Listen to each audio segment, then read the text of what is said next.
Hey, this is Avila speaking, doing a One Piece chapter opinion piece, and not a review because I've been busy. So this chapter is very controversial and has very epic ending, I would say, and a very confusing one at the same time. A lot of confusing stuff is happening. Let's face death together. It's called Let's Face Death Together. That's what this chapter's called. And we see Alvin is back at the Whole Cake Island, and we see Boule or whatever her name was. We see the tower still collapsed. I haven't fixed that. Interesting. So that's happening, and we right where we left off. Oda's not skipping this, so this is good. And the important thing here is the title card: Battle on the Rooftop Skull Dome. Winner: Kaido, Beast of the King of the Beasts. Kaido is declared the winner. Why is this happening? Why has Kaido been declared the winner? Because if Oda's going to backtrack on these title cards, that means should we not take any of them seriously? Because when, Jinbei won, he was declared the winner. Should we not take that seriously? When Law and Kid won against Big Mom, should we not take that seriously? Because at the end of the chapter, we see that Luffy will. This could be implying a lot of things because this is very confusing to me. Why declare him the winner if he's ultimately going to lose? Why is this title card here? This makes no sense. As for the CP0 dude, and the CP0 dude, he pretty much accepts his fate. So you prepare for what happens next. So Kaido is like, you can see the disappointment, the complete disappointment in him. He just nods his hat, and Kaido charges up an attack, and this other CP08 guy tips his hat like he understands he just died. I'm hoping he died, like in remembrance. So we get to the other part of this chapter where Kaido comes down, everyone's running, panic is ensuing. Kaido pretty much saying he's whoever wants to fight, bring Momonosuke so he can surrender, and whoever wants to step up and fight, step up and fight. That's his motto. That's what he's saying. And the Beast Pirates are celebrating. Law and Kid pretty much saying that it was a short-lived dream. Pretty much a short-lived dream. Yeah, pretty much. But this is a cold, brutal reality. They're pretty much coming to terms. Chopper is acting, he's the youngest, so he's acting kind of dumb. Nami is acting, I would say Nami-like, because the Straw Hats they have like blind belief in Luffy. So they're, like those cult followers that follow the people and they pretty much follow them into their suicide and all stuff. That's the Straw Hats, in a way. But not in a bad way like cults, in a good way. But kudos to Nami standing. Even Kaido acknowledges that. Moxie, which is some bravado or something like that.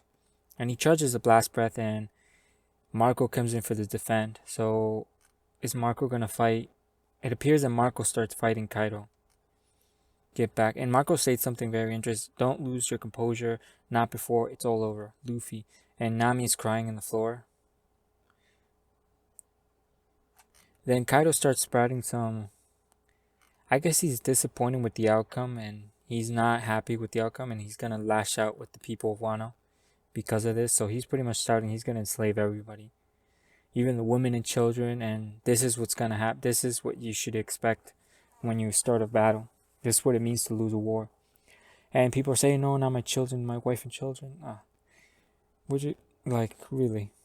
Bring Momonosuke. So this is very interesting. So well, it's not sure depending on what happens in the next chapter, but it's looking like it's everybody gonna be versus Kaido while Luffy wakes up. And this to me is this is why it's so confusing. Why the title card? Why declare him the victor? And it's interesting the way it's labeled too. Battle on the roof of the Skull Dome. Winner, Kaido the Beast Pirates. So he's declared the winner. This could be we're switching location, but why? Does that mean Big Mom's also switching location? It makes no sense. So we'll see where this happens. Where this goes. So everyone's trying to gather their last strength. Kid pretty much states they're pretty much trying to attack him because they're on their last leg. They don't got no strength left, and for some reason they're standing up, which is suspicious. And like, I'm gonna fight Truff, no surrender. I'm not gonna without a peep. So pretty much Kid is saying he's not gonna go out without fighting, so he's gonna die fighting. So he's saying Diamond Straw Hat. And interesting, and we're gonna get to this topic, very interesting, but we're gonna talk about Momonosuke and Yamato first. Momonosuke and Yamato is very interesting with their dynamic.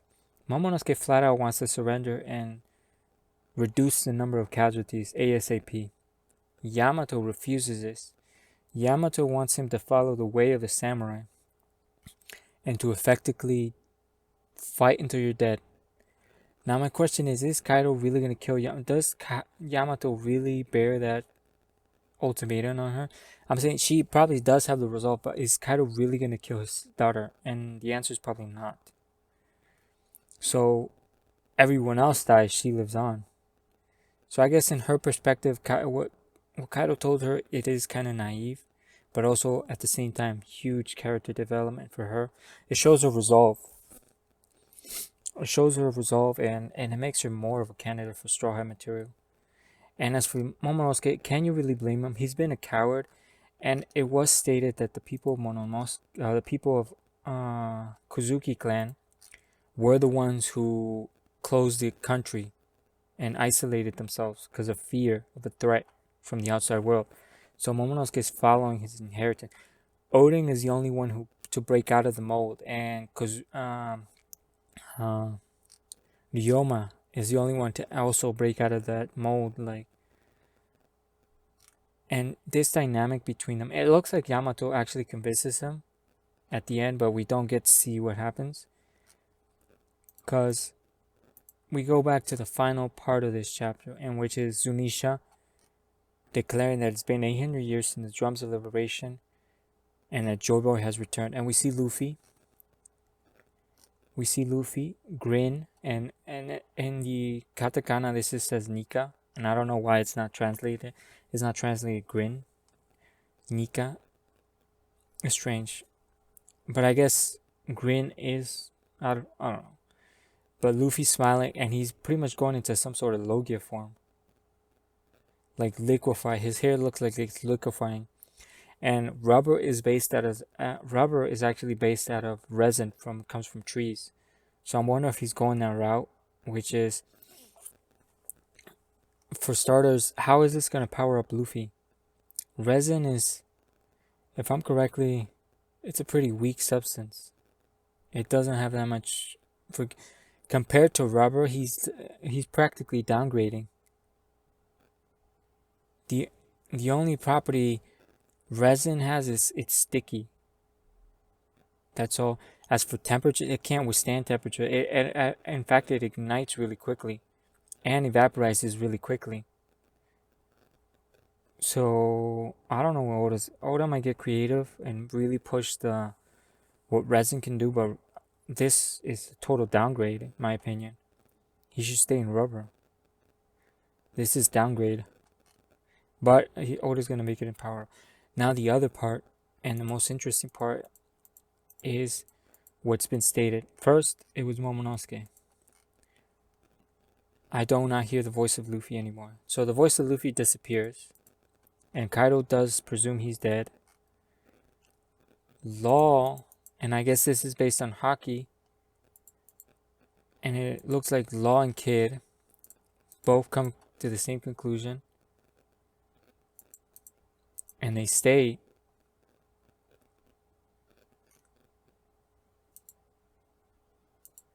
they state I don't hear his voice anymore, which is very interesting.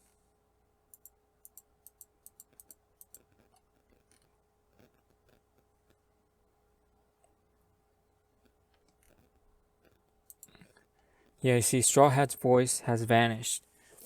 So Law is stating, so I guess he's using his observation, but two people have stated that his voice has vanished. But it's never been confirmed if your voice, well, technically it should be. If your voice vanishes, you should die. You know, or, but it's never, this is very nuanced, so we don't know the details of the voice of all things or how it works. And according to, and the problem here is, but then again, Zunisha does not state that he hears the voice of Joy Boy. She states, how long has it been? I hear the drums of liberation from the first 800 years. So this could be Luffy's heart acting irregular. Because if I recall correctly, Gear Second accelerates Luffy's heart so he can pump the blood, so he can move as fast as he does. And this could be this, and Zunisha could be, how do you say, confusing it. Because two main theories is that Luffy's getting possessed by the spirit of Joy Boy. Joy Boy somehow was trapped in that specific devil fruit, which a lot of people are not liking because it's going straight into the Naruto fate and all that stuff, destined to be. And I'm honestly kind of not liking that because I didn't like that in Naruto, and I'm not going to like that here either. So I'm really hoping this just turns out to be an awakening and that's it. But then again, why the title card? Like, why declare him?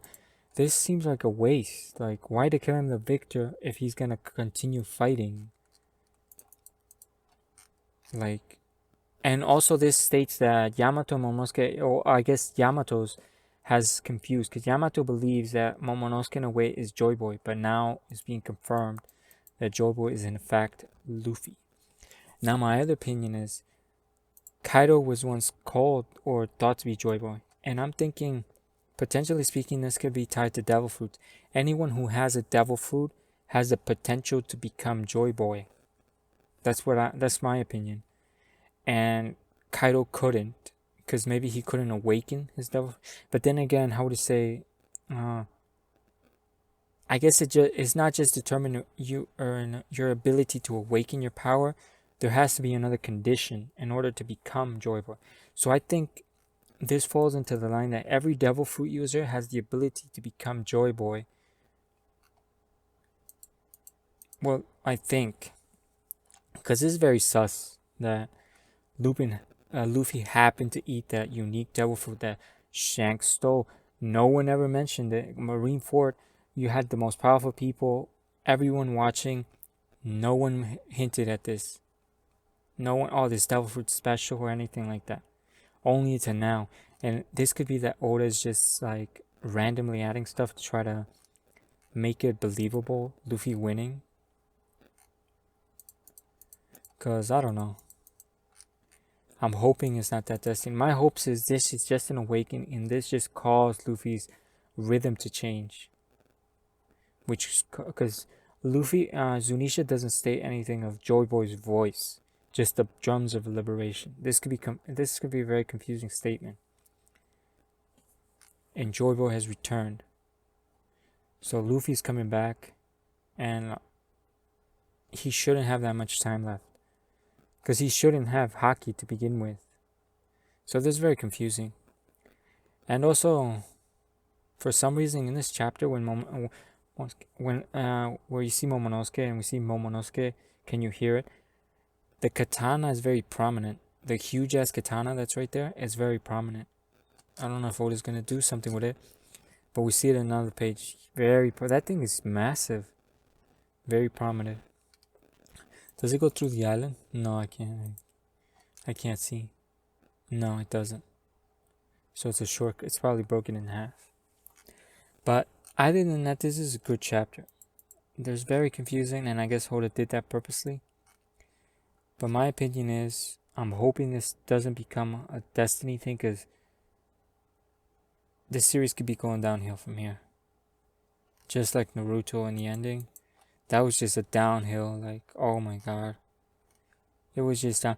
The way he got rid of Madara, it was just like atrocious writing. Like, I'm hoping this doesn't happen to Kaido, because I really like Kaido's character. His design is incredible, and he's a good character. He killed the CP0 dude for interfering. Well, presumably killed. So we're gonna see where this goes. We might cut off in the next chapter. I'm hoping we don't, but we might cut off to something else completely, which would be very disappointing. Because we still got Kyoshiro and whatever happened, Kumurasaki. And we're gonna see where this goes. I really like this chapter. I'm really confused, most of it. I really like Yamato's and Momonosuke's back and forth. You can see the duality in their characters, which is Yamato becoming more and more intriguing. I really hope she joins the Straw Hats. And Kaido, we can see Kaido pretty much becoming a main villain. Well, he's like an antagonist. He's not I don't see him like a real villain. More like an antagonist. So, we're gonna see where this goes. And we're hoping. Because, I don't know. This whole Joy Boy stuff. Very, very suspicious. Anyway, that's it. Thanks for watching. Peace out and have a nice day.